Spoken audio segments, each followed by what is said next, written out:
السلام علیکم ورحمۃ اللہ وبرکاتہ۔ بسم اللہ الرحمن الرحیم، نحمدہ ونصلی علی رسولہ الکریم، اما بعد فاعوذ باللہ من الشیطان الرجیم، بسم اللہ الرحمن الرحیم۔ محترم ناظرین، یہ سوال اور جواب کا سیشن ہے، سوالات ہیں جن کے جواب ہم دے رہے ہیں۔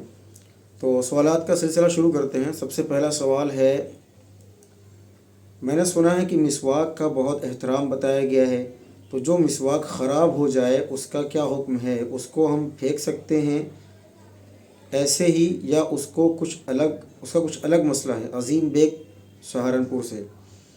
مسواک کی حدیث میں بڑی فضیلت آئی ہے، اور جس کی فضیلت ہوتی ہے تو اس کا احترام بھی ہوتا ہے۔ تو اگر مناسب ہو تو کہیں ایسی جگہ پھینکیں جہاں بے ادبی نہ ہو، مٹی میں یا کسی ایسی جگہ پر پھینک سکتے ہیں۔ باقی اگر پاسبل نہ ہو تو پھر آپ اس کو پھینک بھی سکتے ہیں، کوئی حرج کی بات نہیں، ناجائز گناہ نہیں ہے، لیکن اولا اور خلاف اولا کا مسئلہ ہے۔ جائز تو پھینک دینا بھی ہے، لیکن اگر آپ کہیں ایسی جگہ ڈال دیں گے جہاں سے اس کی بے ادبی نہ ہو، پیروں کے نیچے نہ آئے، یا اسی طریقے سے نالی وغیرہ میں نہ جائے، تو زیادہ بہتر ہے۔ بس اتنی سی بات ہے۔ ایک اور سوال ہے، بہت لمبا چوڑا، اس کا جواب انشاءاللہ میں ابھی دوسری ویڈیو میں اپلوڈ کرتا ہوں۔ سوال پوچھتے ہیں کہ میرا سوال یہ ہے کہ رات کو جب نیند میں ہی احتلام ہونے لگے اور ہمیں پتہ چل جائے، ہم باتھ روم میں چلے جائیں، پانی لے لیں، جیسے استنجا کرتے ہیں، تو کیا جب بھی ہم پر غسل واجب ہو جائے گا یا پھر نہیں؟ نام نہیں لکھا ہے۔ پہلی بات تو احتلام جب ہونے لگے تو اس کو روکنا نہیں چاہیے، یہ بڑی خطرناک بات ہے۔ غسل کرنے میں کیا جاتا ہے؟ بھائی ٹھنڈیاں ہیں تو اس وجہ سے غسل سے بھاگ رہے ہوں گے، تو پانی گرم کر لیں یا کچھ اور کر لیں۔ دیکھیں، اگر خروج منی ہو گیا ہے، یعنی جو اسپرم آپ کا ہوتا ہے وہ نکل چکا ہے، تو پھر اس حالت میں آپ کے اوپر غسل واجب ہوگا، آپ غسل کریں گے تبھی پاک ہوں گے۔ لیکن احتلام سے پہلے ہی، یعنی منی خارج ہونے سے پہلے ہی آپ کی آنکھ کھل کے پتہ چل گیا اور آپ کی منی خارج نہیں ہوئی شرمگاہ سے، تو پھر غسل واجب نہیں ہوگا۔ سوال پوچھتے ہیں کہ قبلے کی طرف پیر کر کے بیٹھنا، سونا وغیرہ کیسا ہے قرآن اور احادیث کی دلیل میں؟ قبلے کی طرف پیر کرنا یا سونا وغیرہ وغیرہ، دیکھیں قبلہ ایک احترام کی چیز ہے، حضور اکرم صلی اللہ علیہ وسلم نے اس کا احترام بتایا ہے، اور اسی احترام کو مد نظر رکھتے ہوئے احادیث کی کتب میں یہ بات ارشاد فرمائی گئی ہے کہ جب تم قضاء حاجت کے لیے جاؤ، پیشاب پخانہ کرنے کے لیے جاؤ، تو ایسی حالت میں، یعنی سطر کھلا ہونے کی حالت میں قبلے کی طرف پیڑ مت کرو، قبلے کی طرف یعنی سینہ مت کرو، تو دائیں جانب ہو یا بائیں جانب ہو، آمنے سامنے، یعنی شرمگاہ جب کھلی ہو تو اس حالت میں نہ کرو، اس کو منع کیا ہے۔ اور اسی طریقے سے ابو داؤد کی صحیح حدیث میں موجود ہے کہ جس نے قبلے کی طرف تھوکا، قیامت کے دن اللہ کے سامنے اس حال میں حاضر ہوگا کہ اس کا تھوک اس کی دونوں آنکھوں کے درمیان میں ہوگا۔ اور بھی بہت ساری حدیث میں قبلے کی یعنی بیت اللہ کی فضیلت بتائی گئی ہے، اور یعنی کوئی بھی ایسا کام کرنا جو خلاف ادب ہو وہ مکروہ ہوگا۔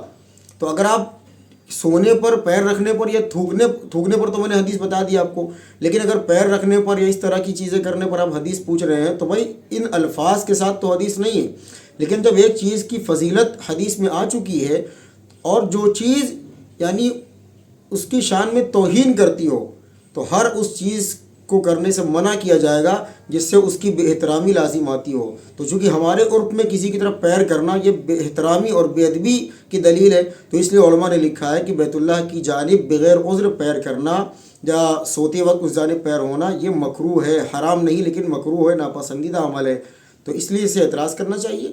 باقی ہر مسئلے پر حدیث کا پوچھنا، اس کا دیکھو حدیث میں ایک بیسک بتائی جاتی ہے کہ بھائی اس طرح کرو گے تو یہ چیز ناجائز ہے، تو اس کے ضمن میں جتنی چیزیں آتی ہیں اس سب پر بھی وہی حکم لگے گا۔ مثال کے طور پہ حدیث میں تھوکنے کو منع کر دیا گیا، چونکہ تھوکنا ایک بے ادبی ہے۔ بھائی آپ اپنے والد صاحب کے سامنے بیٹھے ہوں، ان کے سامنے تھوک سکتے ہیں؟ نہیں تھوک سکتے، چونکہ آپ جانتے ہیں کہ کسی کی جانب تھوکنا یہ اس کی بے ادبی ہے۔ تو اسی طرح کسی کی جانب پیر کرنا، خصوصاً ہمارے علاقوں میں کسی کی جانب پیر کرنا یہ خلاف ادب سمجھا جاتا ہے، تو اس لیے بیت اللہ کا احترام لازم ہے، تو اس کی طرف پیر کرنا بلا عذر یہ بھی مکروہ میں شامل ہوگا۔ اگر کوئی عذر ہو، کوئی جگہ نہیں ہے تو کوئی الگ مسئلہ ہے، لیکن بلا عذر اگر اس کی جانب پیر کریں گے، استنجا کریں گے یا تھوکیں گے تو یہ صحیح نہیں ہے، بلکہ یہ مکروہ ہے، تو اس سے بچنا چاہیے ہر ایک کو۔ محمد سکیم صاحب راجستھان سے کہتے ہیں کہ سوال یہ ہے کہ مسجد اقصی مسلموں کا قبلہ ہے، اول کیسے ہے، جب کہ آدم علیہ السلام جو دھرتی پر پہلے انسان تھے، انہوں نے کعبے کی تعمیر کی اور پھر ابراہیم علیہ السلام نے کی، تھوڑا ڈیٹیل میں بتائیں۔ اس پر میں پہلے بھی بتا چکا ہوں، بات کر چکا ہوں۔ تو اس طرح کی دیکھو دو روایات ہیں، ایک میں ہے کہ بیت اللہ ہی قبلہ اول ہے، اور دوسری میں یہ ہے کہ مسجد اقصی ہی قبلہ اول ہے۔ تو حضور اکرم صلی اللہ علیہ وسلم جب مدینہ منورہ میں آئے تو آپ بیت المقدس کی طرف منہ کر کے نماز پڑھتے تھے، تو اللہ رب العزت کا جب حکم آ گیا بیت اللہ کی جانب منہ کرنے کا، تو پھر بیت اللہ کی جانب منہ کیا گیا۔ تو اس لحاظ سے اگر دیکھا جائے کہ حضور صلی اللہ علیہ وسلم شروع میں بیت المقدس کی جانب منہ کر کے نماز پڑھتے تھے، تو اس لحاظ سے وہ قبلہ اول کہا جائے گا۔ تو اس کے بعد حضور صلی اللہ علیہ وسلم نے منع فرما دیا، اللہ رب العزت نے منع فرما دیا، تو اللہ تعالیٰ کے حکم سے پھر بیت اللہ کو قبلہ بنایا گیا۔ تو اس میں کوئی اشکال کی بات نہیں ہے، دونوں جانب میں نے اس سے پہلے شاید میں نے حدیث بتائی بھی تھی، اس وقت میرے ذہن میں نہیں ہے، کہ دو طرح کی باتیں ہیں، ایک میں بیت اللہ کو قبلہ اول بتایا گیا ہے اور ایک میں بیت المقدس کو قبلہ اول بتایا گیا ہے۔ تو بہرحال قبلہ تو اصل میں بیت اللہ ہی ہے، تو بیت المقدس کچھ وقت کے لیے قبلہ تھا، تو چونکہ ہماری شریعت حضور اکرم صلی اللہ علیہ وسلم سے شروع ہوتی ہے، یعنی ہم ان کے ماننے والے ہیں، تو اس لیے اس وقت میں قبلہ اول اس کو کہا گیا۔ تو بھائی ٹھیک ہے، اس میں کوئی زیادہ سوچنے وچارنے کی بات نہیں ہے۔ سوال ہے کہ جمعے کی نماز کے لیے کیا شرائط ہے؟ اس وقت ہم سعودی میں ہیں، جہاں پر ہیں مسجد کافی فاصلے پر ہے، کیا ہم جہاں پر ہیں وہیں جمعے کی نماز ادا کر سکتے ہیں؟ 25 آدمی ہیں۔ بھائی دیکھو جمعہ کی نماز کے لیے دیکھو جمعہ کی نماز سب سے پہلے تو آپ دیکھیں کہ جمعہ کی نماز کا مقصد کیا ہے۔ اسی لیے کہتے ہیں کہ جمعہ کی نماز کے لیے سب سے پہلی شرط اذن عام ہے، یعنی عام اجازت ہو کہ سب نماز کے لیے آ سکتے ہیں۔ تو جمعے کی نماز کو شہر کی خاص مساجد میں ادا کرنے کا حکم دیا گیا ہے۔ آج کل چھوٹے چھوٹے گاؤں چند 100 کی آبادی والے بھی جمعہ پڑھ رہے ہیں، ان سب کو چاہیے کہ شہر کی بڑی مسجد میں جمعہ پڑھنے کے لیے آئیں۔ حدیث میں اس کی ترغیب دی گئی ہے۔ پہلے تو جمعہ اکثر مساجد میں ہوتا ہی نہیں تھا، جامع مسجد جس کو بولتے تھے اس میں جمعہ ہوتا تھا، پھر اور دھیرے دھیرے آبادی پڑھتی گئی تو جمعہ مسجد میں شروع کیا گیا۔ تو اس لیے مسئلہ یہی ہے کہ جمعہ کی نماز جو ہے کسی بڑی مسجد میں جا کر کے پڑھیں، یا کم از کم مسجد میں پڑھیں۔ اگر آپ یہ سوچیں گے کہ وہاں بہت زیادہ دور ہے تو اس کو ہم کیسے ہم وہاں جائیں گے، یہ وہ، تو ایک تو ہے کہ آپ کسی مسجد کو مصلی بنا لیں، آپ سے بہت زیادہ دور ہے، جانا پاسبل ہی نہیں، جائیں گے تو دوسری نماز کا وقت ہو جائے گا، لوٹیں گے تو دوسری نماز کا وقت ہو گیا، تو اس میں ہم یہ کہیں گے ایک مصلی بنا لو، ایک مسجد بنا لو، تو اس میں آپ نماز ادا کریں۔ لیکن صرف اس وجہ سے کہ جانے کے لیے بہت دور جانا پڑے گا جمعہ کے لیے، اپنے یہاں جمعہ قائم کرنا میں سمجھتا ہوں کہ مناسب نہیں ہے، تو اس لیے ایسا نہیں کرنا چاہیے، بلکہ جمعہ کی نماز کے لیے، جمعہ کی نماز کا مقصد بھیڑ ہے، یعنی باطل طاقتیں آپ کی تعداد دیکھیں، آپ کی اکثریت دیکھیں، یہ بھی ایک مقصد ہے۔ تو اس لیے جمعہ کی نماز کو جگہ جگہ پر شروع کرنا، یا عید کی نماز کو بھی اسی طرح میں سمجھتا ہوں کہ مناسب نہیں ہے۔ جمعہ کی نماز مساجد میں اور بڑی مساجد میں جا کر کے پڑھنی چاہیے۔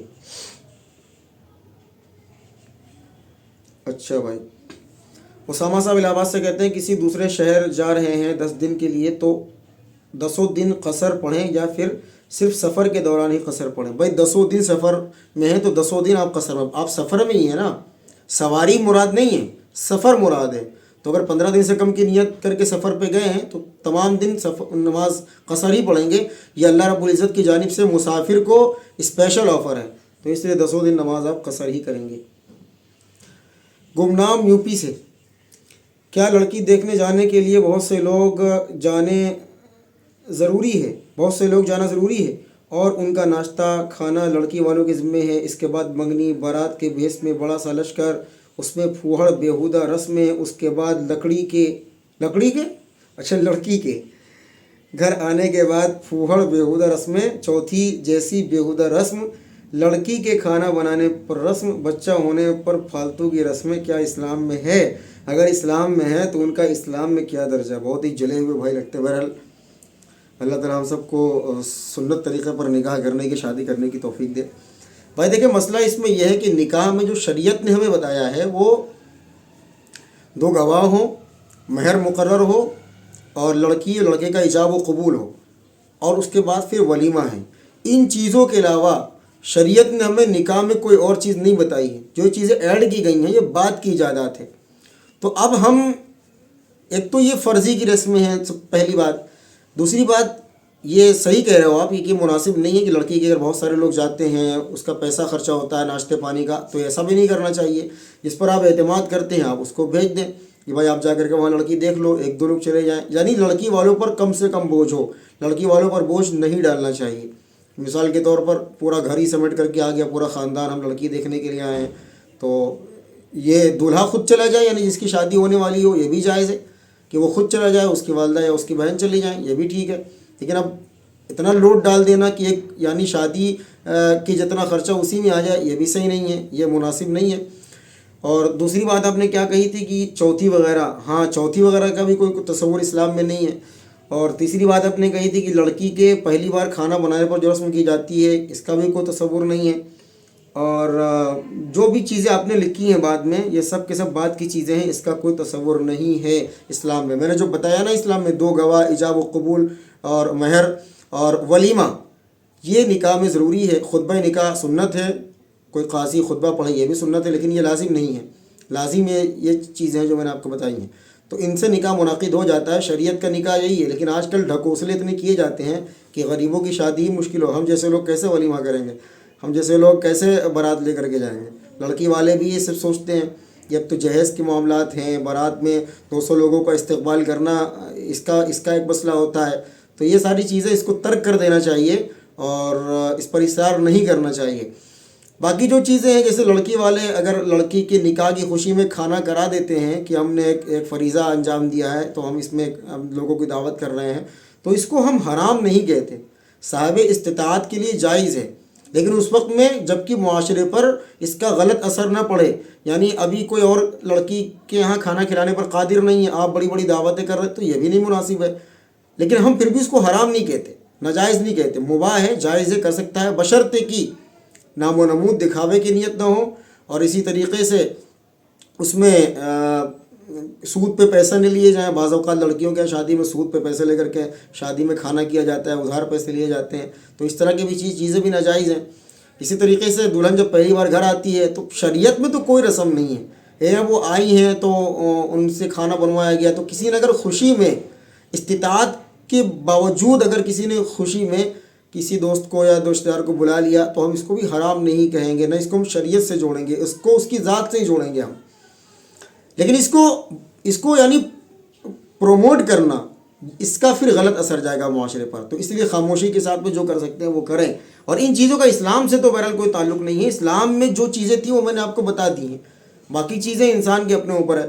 تو آج کل یہی معاملات ہوتے ہیں، تو اس لیے ہاں اسلام نے لڑکی والوں پر خرچہ نہیں رکھا ہے کوئی۔ آپ نے جو 4-5 چیزیں لکھی ہیں کہ پہلے جاتے ہیں، پھر چوتھی لینے بہت سارے لوگ جاتے ہیں، اس طرح کی چیزیں، تو اسلام نے لڑکی والوں پر کوئی خرچ نہیں رکھا۔ اگر لڑکے والے یہ کہتے ہیں کہ ہم 100 آدمی آئیں گے، لڑکی والوں کے پاس استطاعت نہیں ہے کہ ہم 100 آدمی کو کھلائیں بٹھائیں، تو یہ ناجائز ہوگا، یہ ظلم و زیادتی ہوگی، چونکہ اب آپ اس پر ظلم کر رہے ہیں نا، اس کے اوپر اس کی استطاعت نہیں، لیکن آپ زبردستی کریں کہ نہیں ہم 100 لے کر کے آئیں گے، تمہیں استقبال کرنا پڑے گا، تو پھر یہ ناجائز ہے۔ لیکن بارات اور رات میں 100 آدمیوں کو لے جانا یا 200 آدمیوں کو لے جانا، یہ ٹھیک نہیں ہے۔ یہ یعنی نکاح جیسے مقدس اعمال کے ساتھ میں مذاق ہے۔ نکاح مسجد میں کرنا سنت ہے، مسجد میں نکاح کر لیے جائیں، 2-4-10 لوگ جا کر کے لڑکی کو بلا لائیں، یہ صحیح ہے۔ باقی اگر لڑکی والوں پر بوجھ نہ ہو، وہ بلا رہے ہیں، تو 2-4-10 یا کچھ مہمان لے جانے کی گنجائش ہے ساتھ میں۔ تو نکاح کو کوشش یہی کریں کہ آسان ہو، سنت کے مطابق نکاح کیا جائے، اس میں برکت ہے۔ فضول کاموں میں گھسیں گے تو برکت ختم ہو جائے گی، صاف بات۔ اچھا، پوچھتے ہیں کہ کیا ریڈی میڈ کپڑے بھی 3 بار دھو کر پھر پہنے جائیں کہ سیدھی پہن سکتے ہیں؟ ریڈی میڈ کپڑے جو آتے ہیں، اگر اس میں آپ کو یہ شک و شبہ ہے کہ اس میں کوئی نجاست کوئی ناپاکی ہے، تو آپ اس کو دھوئیں۔ اگر یہ شک و شبہ نہیں ہے کہ اس میں کوئی ناپاکی یا غلاظت لگی ہوئی ہے، تو آپ اس کو ویسے بھی پہن سکتے ہیں، لیکن دھو لینا احتیاطاً یہ زیادہ صحیح ہے۔ السلام علیکم، سوال پوچھتے ہیں کہ وزن کم ہے، بڑھانے کے لیے کیا کریں؟ نبوی نسخہ اور دعائیں بتائیں۔ اس طرح کے جو سوالات ہیں وہ حکیموں سے پوچھا کریں، ڈاکٹروں سے پوچھا کریں، شرعی مسئلہ ہو تو آپ مجھ سے پوچھ لیا کریں۔ بہرحال کھجور کھائیں، کیلا کھائیں، دودھ پئیں، تو اس طرح کی چیزیں کھائیں گے پئیں گے تو انشاءاللہ وزن بڑھ جائے گا۔ کھجور میں زیادہ اس میں فائدہ ہوتا ہے، چھوارے ہیں، کھجور ہیں، اور سیرت میں بھی یہی ملتا ہے کہ کھجور کھانے سے صحت آتی ہے۔ اچھا بھائی، السلام علیکم، پوچھتے ہیں کہ اسٹاک مارکیٹ میں پیسہ انویسٹ کرنا کیسا ہے؟ اگر کر سکتے ہیں تو کن کن اسٹاک میں کر سکتے ہیں؟ تھوڑا تفصیل سے بتائیں۔ دیکھیں بھائی، اسٹاک مارکیٹ میں پیسہ یعنی انویسٹ کرنا چند شرائط کے ساتھ جائز ہے۔ آپ کو اسٹاک مارکیٹ میں پھونک پھونک کر کے قدم رکھنا پڑے گا. اس لیے کہ ہم یہ کہتے ہیں, ہمارا مشورہ یہ ہے, مسئلہ تو بعد میں بتائیں گے, مشورہ یہ ہے کہ اگر آپ کے پاس کھانے پہننے کے پیسے ہیں تو ان چیزوں میں نہ پڑیں, چونکہ آپ کہاں فرق کیسے کریں گے کہ کون سا شیئر خریدنا ہے, کہاں خریدنا ہے, اس میں سودی کام میں کون ملوث ہے. جو میرے شرکا ہیں, جو شیئر کے شرکا ہیں, وہ کس کس کام میں ملوث ہیں, سودی کاموں میں ان کا جو ہے سسٹم ہے. تو بہتر یہی ہے, احتیاط اسی میں کہ اگر آپ کے پاس کھانے پہننے کے پیسے ہیں تو ان چکروں میں نہ پڑیں, جائز کاروبار کریں, حلال کاروبار کریں, جس میں شرک کی ملاوٹ نہ ہو, جس میں سود کی ملاوٹ نہ ہو, جس میں حرام کی ملاوٹ نہ ہو, یہ بہتر ہے. البتہ اسٹاک مارکیٹ میں پیسے لگانے کے لیے چند شرائط ہیں. جس کمپنی کے آپ شیئر خرید رہے ہیں تو وہ کمپنی کوئی حرام اشیاء کو فروخت نہ کرتی ہو, جیسے شراب کی کمپنیاں, اسی طریقے سے اور کسی ایسی چیز کی جو شریعت میں یعنی وہ نجس ہو, حرام ہو, ناجائز ہو. دوسری بات یہ کہ جس کمپنی کا آپ شیئر خرید رہے ہیں وہ کمپنی حقیقتاً موجود ہو, صرف نام کی کمپنی نہ ہو. اور اسی طریقے سے کوئی سودی کمپنی نہ ہو, سودی بینک کے ذریعے جو کمپنیز ہوتی ہیں جو شیئر خرید و فروخت کرتی ہیں. اور اسی طریقے سے آپ جو شیئر خرید کر کے آگے فروخت کرنا چاہتے ہیں, بیچنا چاہتے ہیں, وہ شیئر آپ کے قبضے میں آ چکا ہو, رجسٹرڈ ہو چکا ہے آپ کے اوپر, تو پھر آگے اس کو بیچنا جائز ہے, ورنہ اس کو بیچنا جائز نہیں ہے. اور اسی طریقے سے سود کے خلاف آپ, اور ایک اور شرط بھی ہے کہ کمپنی کا ٹوٹل یا کم از کم زیادہ تر جو سرمایہ ہے وہ حلال اور جائز ہو. اور اسی طریقے سے کمپنی یعنی آپ سود وغیرہ کی جو اس میں معاملات ہیں, اس سے آپ بری و ذمہ ہوں, اس سے آپ بری ہوں, اس کے خلاف آپ احتجاج بھی کریں اور آواز بھی اٹھائیں. اور بالفرض اگر کوئی سودی یعنی سودی رقم میں سے کچھ آ جاتا ہے آپ کے پاس میں, تو اس کو جوڑ کر کے اس کو آپ صدقہ کریں گے بغیر ثواب کی نیت کے. تو ان شرائط کے ساتھ اگر اس میں پیسہ لگائیں گے تو جائز ہے, لیکن بہتر یہی ہے کہ ان چیزوں سے دور رہیں. اور اگر تفصیلی بات جاننی ہے تو کسی دارالفتاء سے آپ فتویٰ لے لیں کہ بھائی کون کون سی شرائط ہیں. اس وقت میں میرے ذہن میں جو بات تھی میں نے اس کو بتا دی ہے آپ کو.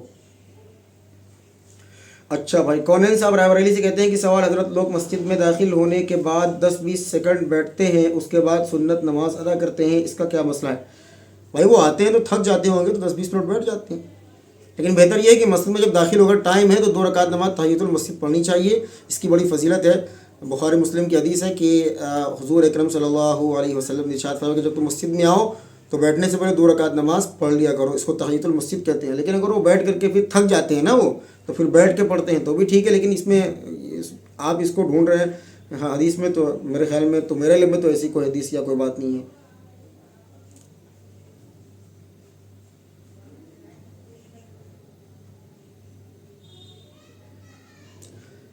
آپ حضرات اس ایپ کو یوز کریں, پھر مفتی صاحب مزید رائے دے سکتے ہیں. بھائی کسی ایپ کا لنک وغیرہ گروپ میں نہ ڈالا کریں. میں بہت بار تنبیہ کر چکا ہوں, کوئی ویڈیو یا کسی ویڈیو کا لنک یا کوئی امیج یا کوئی ایپ بلا پرمیشن آپ نہ ڈالا کریں. ہمیں نہیں معلوم کہ یہ کیا ہے, آپ نے یوز کرنے کے لیے دیا ہے, پتہ نہیں اس میں کیا ہو. دیکھو جو اب چلو میں اس پر آپ کو وضاحت کر دیتا ہوں. ہم گروپ میں یہ چیزیں منع کیوں کرتے ہیں بھیجنے سے؟ ہمارا کوئی اس میں ذاتی فائدہ نہیں ہے. دیکھو گروپ میں 350-400 لوگ اگر ہیں تو وہ میرے اعتماد کی وجہ سے ہیں. تو اگر گروپ میں کوئی چیز آئے گا تو میرے اعتماد کی وجہ سے اس پر عمل کریں گے. اگر وہ چیز غلط ہوگی تو پھر مجھ پر گناہ پڑ جائے گا. اور اس سے پہلے ہوا بھی ہے, ایک صاحب نے غلط مسئلہ بیان کیا, میں نے بہت سختی سے منع کیا کہ گروپ میں صرف اور صرف سوال ہوگا, اس کے علاوہ کوئی چیز نہیں ہوگی. آپ کچھ بھی بیچتے رہیں گے, اب میں دیکھوں گا پھر تصدیق کروں گا, تب تک 100 لوگ استعمال کر چکے ہوں گے. اگر وہ چیز غلط ہوگی تو پھر اس پر عمل شروع ہو جائے گا. اس لیے میری گزارش ہے گروپ میں سوائے سوال کے کوئی اور چیز, کوئی لنک کتنا بھی معتبر عالم ہو آپ نہ بھیجا کریں برائے مہربانی. آپ پرسنل میں جس کو چاہے بھیجیں, لیکن گروپ صرف شرعی مسائل کے لیے ہے.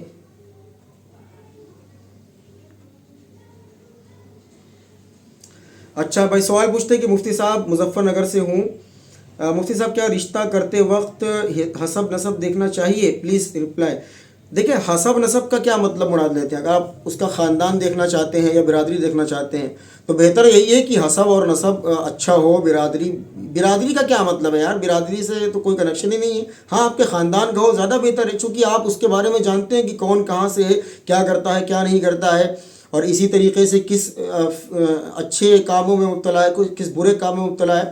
تو اس لیے آپس میں شادی کرنا زیادہ مناسب ہے. باقی اللہ کے رسول علیہ الصلوۃ والسلام نے فرمایا ہے کہ بہت ساری چیزوں کی نسبت پر رشتے کیے جاتے ہیں، مال کی وجہ سے، حسن کی وجہ سے، اور اسی طریقے سے خاندان کی وجہ سے اور دینداری کی وجہ سے۔ چنانچہ تم ان تمام پر دینداری کو ترجیح دینا۔ تو اگر کوئی اچھے حسب نسب کی ہے ساتھ میں دیندار بھی ہے تو بہت اچھی بات ہے، ورنہ اگر حسب نسب ایک طرف اور دینداری ایک طرف ہوگی تو آپ دینداری کو چوز کریں گے، تو یہ زیادہ مناسب ہے۔ اچھا، اسی طرح اور بھی بہت سارے سوالات ہیں جو الگ کیے گئے تھے، مجھے تھوڑا تھوڑا یاد آتے ہیں تو میں اس کو بتا دیتا ہوں۔ ایک سوال بہت زیادہ پوچھا جاتا ہے جب بھی میں اپنے نکاح پڑھاتے ہوئے کوئی ویڈیو اپلوڈ کرتا ہوں، خطبے کی ویڈیو یا نکاح پڑھاتے ہوئے ویڈیو، تو یہ لوگ سوال پوچھتے ہیں کہ کیا کوئی بندہ اپنا نکاح خود پڑھا سکتا ہے، اپنے نکاح میں خطبہ خود دے سکتا ہے؟ یہ بہت جب بھی میں ویڈیو لگاتا ہوں کوئی نہ کوئی پوچھتا ہے، تو جواب یہ ہے کہ ہاں، کوئی بندہ اپنے نکاح کا خطبہ خود پڑھ سکتا ہے، کوئی بندہ اپنا نکاح خود پڑھا سکتا ہے۔ ایسے پڑھا سکتا ہے کہ دونوں گواہوں کی موجودگی میں یہ کہے گا کہ میں نے، یعنی لڑکی پہلے تو قبول کر چکی ہوگی نا، ایجاب کر چکی ہوگی، دونوں گواہ جائیں گے اور لڑکی سے ایجاب لے آئیں گے، اس سے پوچھیں گے کہ بھائی تم نے فلاں فلاں کے ساتھ نکاح ہم کر رہے ہیں، تمہارا وہ قبول ہے؟ تو وہ کہے گا جی مجھے یہ نکاح قبول ہے۔ تو اب جو وکیل ہوگا دلہن کا، اس کے سامنے لڑکا یہ کہے گا، یعنی جو دولہا ہے وہ کہے گا کہ میں نے تمہاری موکلہ کو، یعنی اتنے اتنے مہر کے عوض میں نے اس کا نکاح اپنے ساتھ کیا، کیا تو مطلب وہ خود ہی قبول کرے گا، وہ اس سے قبول نہیں کروائے گا۔ تو دونوں گواہوں کی موجودگی میں اگر ہوگا، پہلے لڑکی سے پھر لڑکے سے، یا لڑکے سے پھر لڑکی سے، تو اس طرح اس کا نکاح ہو جائے گا۔ خود بھی نکاح پڑھا سکتا ہے، خود بھی خطبہ پڑھ سکتا ہے۔ اسی طرح ایک سوال بہت پوچھا جاتا ہے کہ جو بینک سے جو ہمیں رقم پر انٹرسٹ ملتا ہے تو اس کا کیا کریں، ہم انٹرسٹ یوز کریں یا کسی کو صدقہ کریں، کیا کریں؟ تو اس کا جواب میں بہت بار دے چکا ہوں۔ اس کا جواب یہ ہے کہ بینک کے ذریعے جو آپ کو انٹرسٹ ملتا ہے آپ کی رقم پر، اس کا استعمال کرنا جائز نہیں ہے۔ قرآن پاک میں سود کے خلاف بہت خطرناک وعید بیان کی گئی ہے، اور اسی طریقے سے بڑی زبردست ممانعت فرمائی گئی ہے۔ تو سود کا ادنا درجہ بھی، سود کا یہ بہت، میں کیا بتاؤں، حدیث میں ہے کہ سود کا ایک لقمہ بھی، یا اسی طریقے سے 1 روپے یا 1 درہم، اس طرح کے الفاظ آئے کما قال کہ استعمال کرنا یعنی اپنی ماں سے زنا کرنے کے برابر ہے۔ بہت سخت الفاظ آئے ہیں، تو سود کا استعمال کرنا جائز نہیں ہے۔ تو جو انٹرسٹ آپ کو ملتا ہے بینک کی جانب سے، وہ آپ کسی کو دے سکتے ہیں، کسی ضرورت مند کو، لیکن اس پر ثواب کی نیت نہیں کر سکتے، یعنی وہ ویسٹ چیز ہے جو کسی کے استعمال میں آ سکتی ہے، آپ کے لیے وہ ویسٹ ہے، تو آپ اس کو دے سکتے ہیں، لیکن اس پر ثواب کی نیت خود نہیں استعمال کر سکتے۔